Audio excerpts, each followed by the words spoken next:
रसायन के अध्ययन में हम लोग डोबेराइनर के त्रिक नियम के बारे में जानते हैं। सबसे पहले प्राउस्ट ने अपनी परिकल्पना दी थी, जिन्होंने काफी बातें बताई।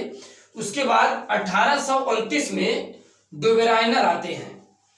डोबेराइनर ने तत्वों के त्रिक बनाए, इसीलिए इसका नाम पड़ गया डोबेराइनर का त्रिक नियम। चूंकि डोबेराइनर ने दिया था तीन तीन तत्वों के समूह बनाए, इसलिए इसका नाम पड़ा डोबेराइनर का त्रिक नियम। जब प्रारंभ में तत्वों को खोजा गया तो अपने अलग अलग वैज्ञानिक तत्वों को रखने के लिए अलग अलग मत दे रहे थे। जैसे मेंडलीव ने कहा था कि तत्वों के जो भौतिक एवं रासायनिक गुण है वो बढ़ते हुए परमाणु क्रमांक के आधार पर रखे गए, ये संशोधित में कहा गया। यही आधुनिक आवर्त सारणी भी कहता है। लेकिन इसके पूर्व प्राचीन में जब कई वैज्ञानिक आए तत्वों को कैसा रखा जाए, इन्होंने अपना एक जुगाड़ बनाना शुरू कर दिया। वो जुगाड़ क्या था, जरा इसके बारे में हम लोग समझते हैं। डोबेराइनर ने क्या किया, जैसे आप क्षारीय ढाल की बात करें, जो सबसे पहले में है लिथियम है, सोडियम है, पोटेशियम है, रुबिडियम है, सीजियम है, फ्रांसियम है। तो एक कुल 6 एलिमेंट है। इन्होंने क्या किया, तीन तीन तत्वों का त्रिक बना दिया।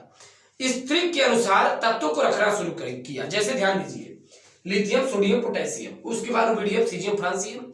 फिर आप दूसरे में आ जाइए, दूसरे में कौन कौन त्रिक बनाए गए, कैल्शियम, स्ट्रोंसियम, बेरियम। तो इस प्रकार से डोबेराइनर ने तत्वों के त्रिक बनाए। डोबेराइनर ने कहा कि अगर हम त्रिक बनाकर तत्वों को रखते हैं तो पहले और तीसरे तत्व का जो योग होता है वो दूसरे तत्व का बीच वाले तत्व का समांतर माध्य होता है। ध्यान दीजिएगा, पहले और दूसरे तत्व का जो परमाणु द्रव्यमान होता है वो इस दूसरे वाले जो तत्व है इसका समांतर माध्य होगा।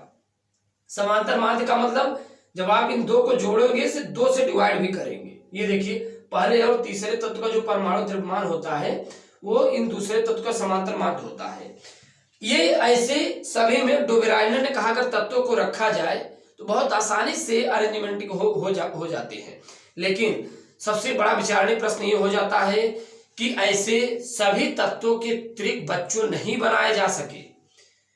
पीरियोडिक टेबल में आप अपने से त्रिक बनाइए और पहले तीसरे परमाणु द्रव्यमान को जोड़िए और दूसरे से भाग दीजिए। क्या देखिए सभी कैसे त्रिक बन रहे थे? नहीं, सभी कैसे नहीं बनाए जा सके। राइट, जैसे यहाँ पर हमारे पास कुछ एग्जांपल भी हम आपको दिखाना चाहते हैं। लिथियम परमाणु द्रव्यमान 7, सोडियम का 23, पोटेशियम का 39। पहले और तीसरे को जोड़ा और 2 से भाग दिया। समांतर माध्य का मतलब यही हुआ, 46/2 = 23। तो आप देखिए समांतर माध्य मतलब दूसरे तत्व का जो परमाणु द्रव्यमान है वही आया कि नहीं। ये बड़ा इंटरेस्टिंग है। दूसरा तत्व जो है वो इन दोनों का जो योग होता है, जो समांतर माध्य होता है, वो इसके देखिए इसके परमाणु द्रव्यमान के बराबर आ गया।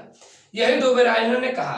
अब इधर कैल्शियम, स्ट्रोंसियम, बेरियम का देखिए समांतर माध्य निकालिए। कैल्शियम और बेरियम को जोड़कर 40, 137, 177 / 2 समांतर माध्य निकाल रहे हैं। 2 जोड़ेंगे, 2 से भाग दे देंगे, 88.3। यहाँ पर देखिए इज अप्रोक्सीमेटली में है कि नहीं। ऐसे यहाँ पे आप देख पा रहे फास्फोरस, आर्सेनिक, एंटीमनी। फास्फोरस का 31, आर्सेनिक का 75, एंटीमनी का 121। राइट, जोड़ेंगे पहले और तीसरे को, 2 से भाग दे देंगे, 152 / 76। यहाँ देखिए 75 अप्रोक्सीमेटली में आ रहा है। तो ये डोबेराइनर ने कहा था जब तत्वों को उनके परमाणु द्रव्यमान की वृद्धि के क्रम में रखा जाए तो बीच वाले तत्व का जो परमाणु द्रव्यमान होता है पहले और तीसरे समांतर माध्य होता है।